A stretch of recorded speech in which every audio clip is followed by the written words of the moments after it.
नमस्कार. मी प्रमोद पुरी आपले शासकीय कर्मचारी सेवार्थामध्ये स्वागत करीत आहे. आजचा जो विषय आहे तो आश्वासित प्रगती योजना विरुद्ध निवड श्रेणी. आपल्याला सर्वांना माहीत आहे की ज्यांना 10, 20, 30 वर्ष झालेले आहे त्यांना आपण आश्वासित प्रगती योजना देतो. आणि आश्वासित प्रगती योजनेचा जो GR आहे तो 2 मार्च 2019चा आहे. यानुसार आपण 7व्या वेतनाची आश्वासित प्रगती योजना देत होतो. तर यामध्ये काय म्हटलेलं आहे बघा.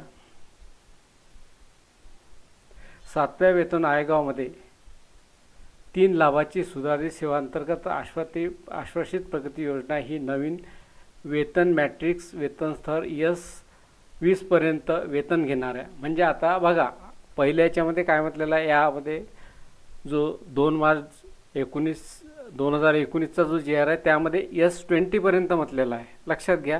म्हणजे आतापर्यंत काय होतं, या GR नुसार आपण S20 वाल्याला सुद्धा S21, 22, 23, 25 जे काही असेल त्यांच्या पदोन्नती स्तर हा देत होतो. परंतु आता हे बंद होणार आहे. हे पुढे सांगतो आपल्याला, कारण की आपल्याला यामधलं एवढंच वाक्य घ्यायचं आहे. आणि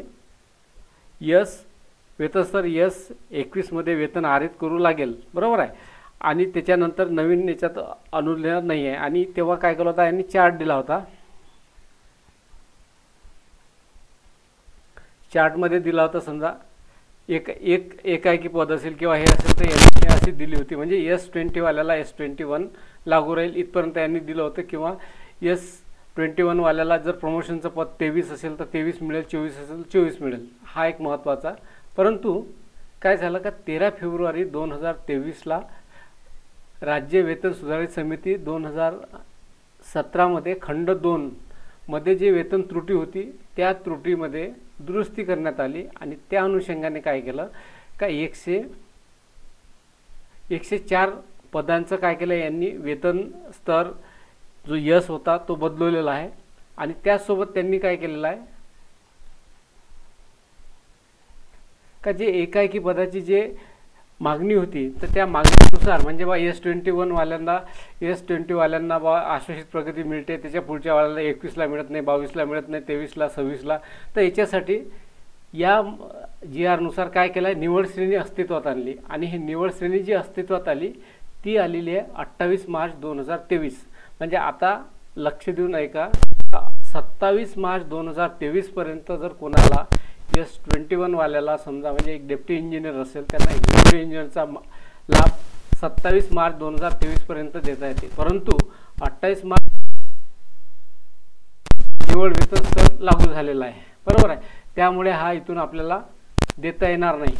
किंवा याचा असाही एक इम्पॅक्ट होऊ शकते का बा जर हे लागू जर झालेलं आहे तर 1 जानेवारी 2016 पासून ज्यांना आश्वासित मिळणार असेल त्यांच्यासाठी पण हा लागू होईल. आता हे थोडं गुलदस्त्यातलं प्रकरण आहे का कसं होईल तर.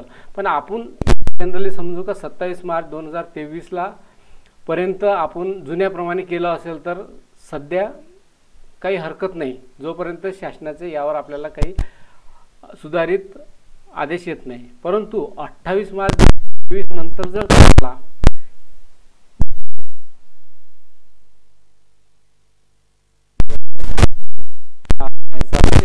S20 किंवा 22 किंवा 23 जे काही असेल पदोन्नती ते द्यायचं असेल तर आपण आता असे म्हणता येणार नाही, कारण की हा जो आपण बघितला आहे हा विषय मोठा होईल. पण समजून घ्यावं लागेल आपल्याला का 13 फेब्रुवारीला जे आहे केलेलं आहे तर याच्यातही काय म्हटलं 1 जानेवारीपासून म्हटलेलं आहे सुधारणा करण्याचा निर्णय, बरोबर आहे. आणि याच्यातही काय म्हटलं आहे समिती जोडपत्र दिलेलं आहे. आणि याच्यामध्ये 1 जानेवारीपासून काल्पनिक मंजूर करण्यात आलेला आहे म्हटलं होतं यांनी. आणि एका ठिकाणी कुठेतरी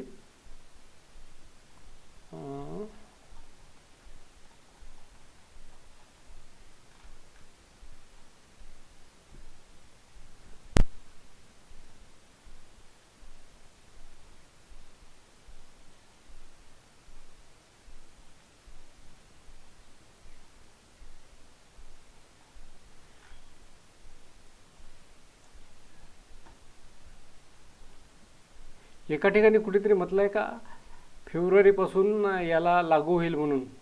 हां, याच्यानंतर एक 13 फेब्रुवारीनंतर एक शुद्धीपत्रक आलं होतं, त्याच्यामध्ये दिलेलं आहे का हे लागू त्या तारखेपासून होईल म्हणून 1 फेब्रुवारीपासून असं म्हटलेलं होतं.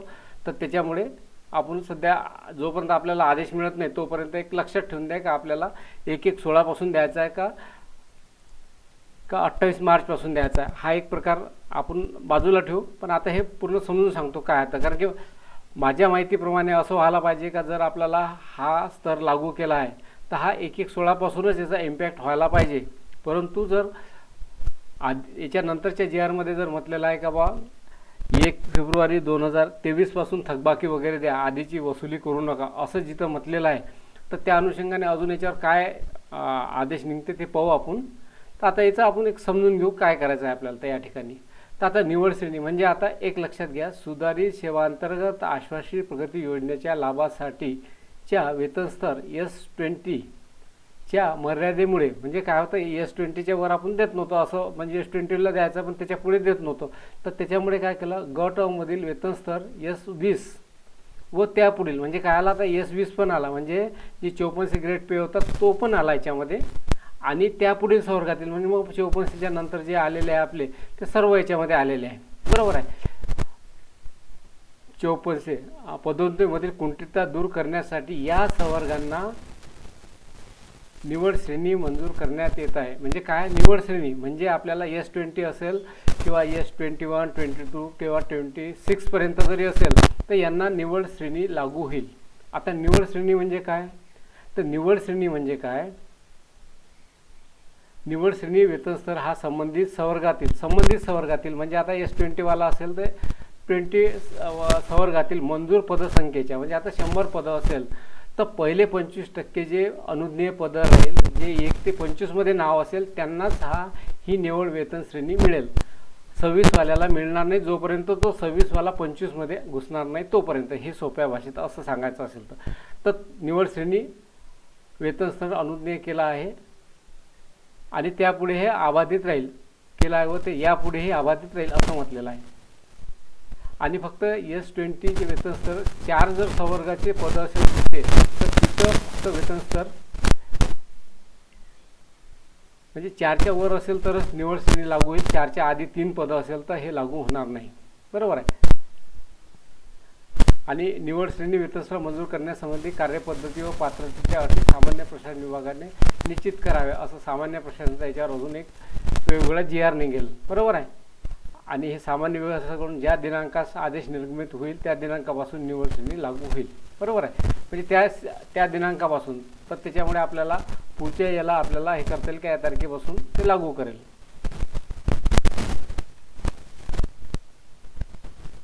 म्हणजे आता एक लक्षात घ्या का निवड श्रेणी ही S21 वाल्याला जो आपण 10, 20, 30चा लाभ देतो तो देता येणार नाही.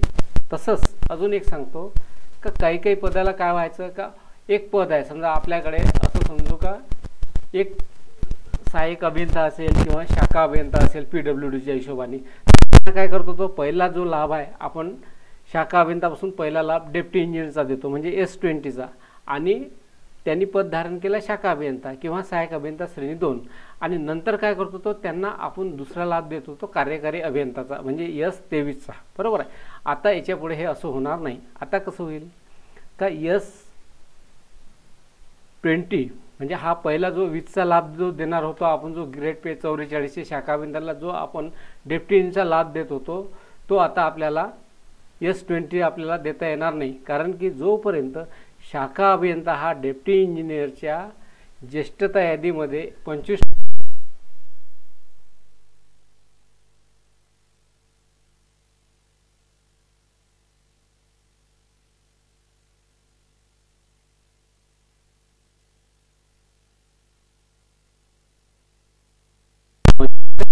असेल तरच त्याला मिळेल. तर हे दोन गोष्टी लक्षात घ्या.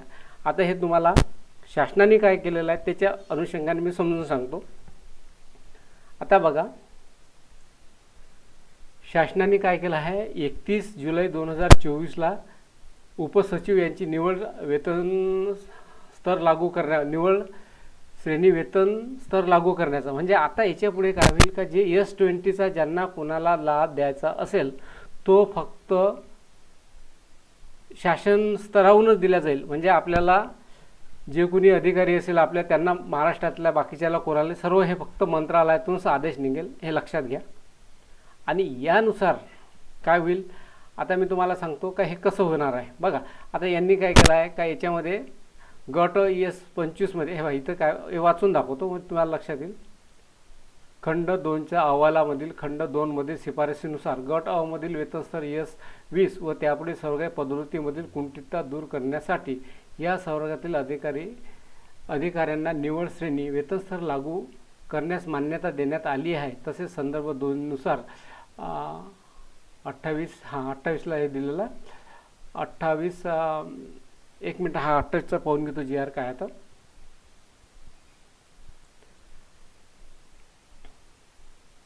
हा GR पाहण्याची गरज नाही, हे आपण दोन्ही काढलेलंच आहे 13चा आणि 28चा. तर 28 जे म्हटलेलं आहे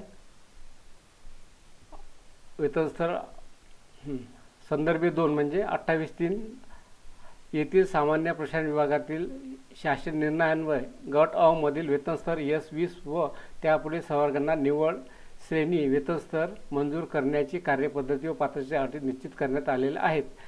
त्यानुसार मंत्रालय विभागातील उपसचिव गट अ म्हणजे हे जे S25 मध्ये होते यांच्या संवर्गातील 25% पात्र अधिकाऱ्यांना 25% पात्र म्हटलेलं आहे बरोबर आहे. पात्र अधिकाऱ्यांना 28(3)2000 पासून वेतनस्तर S27 ची वेतन श्रेणी मंजूर करण्यात येत आहे बरोबर आहे. म्हणजे हे होते. आता याच्यातून आपण नाव 1-2 बघू. आता हे यांनी काय केलं आहे कसं केलं हे बघू. आता यांनी काय केलेलं आहे हे किती लोकांना दिलेलं आहे 28 लोकांना यांनी काय केलेलं आहे का हे दिलेलं आहे निवड श्रेणी. आता हे कसं झालेलं हे बघू. आता याच्यासाठी आपण काय करू यांची 20 जूनला यांनी काय केलं मंत्रालयाने उपसचिव या संवर्गातील 1/1/2018 ते 1/3/2023 या कालावधीची हे ज्येष्ठता यादी आहे बरोबर आहे. आता आपल्याला हे तर ज्येष्ठता यादी 1/23 पासून केलेली आहे बरोबर आहे.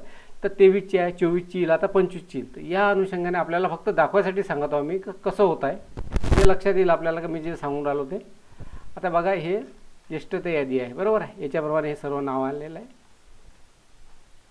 आता आपल्याला याच्यात डिटेल पूर्ण माहीत नाही पण आपल्याला जो अभ्यास करून जे लक्षात येईल ते सांगतो. हे सर्व यादी आहे यांची बरोबर आहे. आता या यादीमध्ये आपण याच्यातलं एक नाव घेऊ हे 131 नंबरचं हतू जाधव बरोबर आहे. आणि यामध्ये पाहू आपण हे बा नाही पंडित खंडेराव जाधव सॉरी पंडित ओके काय हां याला एक मिनट याला कॉपी करतो Ctrl F करतो Ctrl V करतो. हां आता यांना 22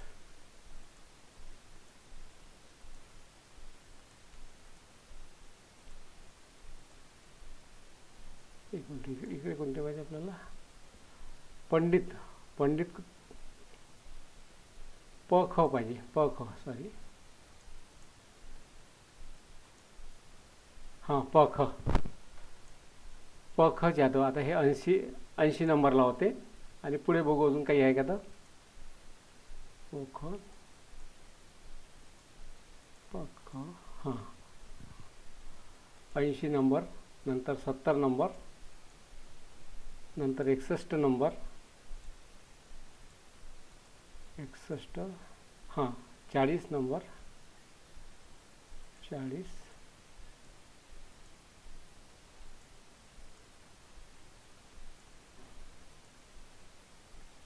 म्हणजे आता ही जी 113 लोक आहे 113 याच्यातलं हे 111 नंबरला हे नाव आहे. तर 113च्या 25% म्हणजे झाले 25, 26, 27, 28 बरोबर आहे.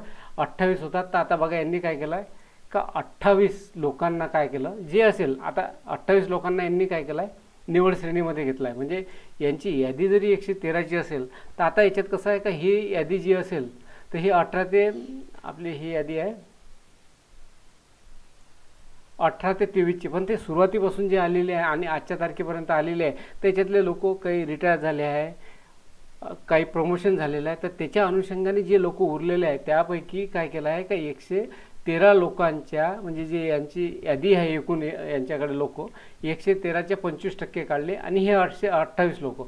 म्हणजे सांगायचं तात्पर्य, जर आपल्याकडे 100 अधिकारी असेल तर 1 ते 25 मध्ये जर नाव येत असेल तर त्यांना आपण निवड श्रेणी देऊ, बाकीच्यांना देणार नाही. आता याच्यामध्ये काय होणार आहे, एक तर 5 वर्षात पण त्यांना निवड श्रेणी भेटेल. म्हणजे आता एखादा डेप्टी इंजिनियर असेल तर त्याला एक्झिक्युटिव्ह इंजिनियरचं 5 वर्षात पण निवड श्रेणी लागू होईल, किंवा एखाद्याला 15 वर्षात पण लागू होणार नाही. हे दोन्ही पॉसिबिलिटी या ठिकाणी आहे.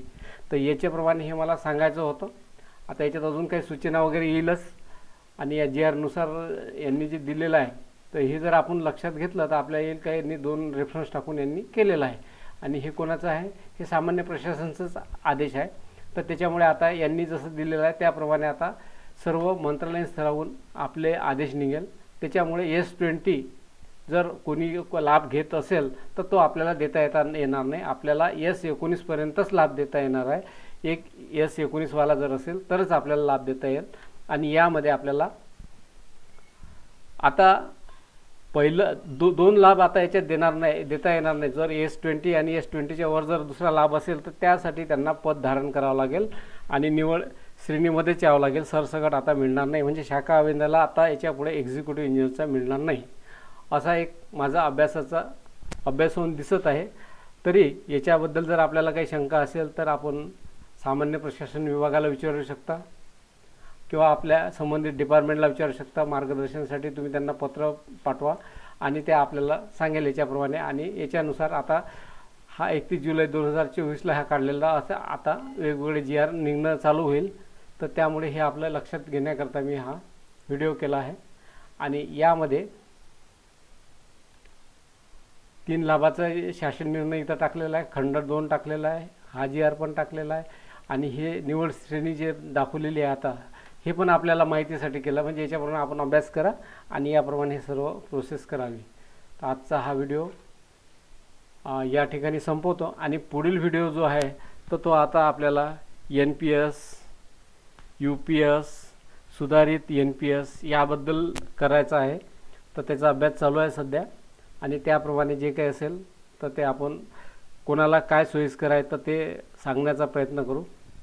तर आजचा हा व्हिडिओ या ठिकाणी संपवतो. नमस्कार, धन्यवाद.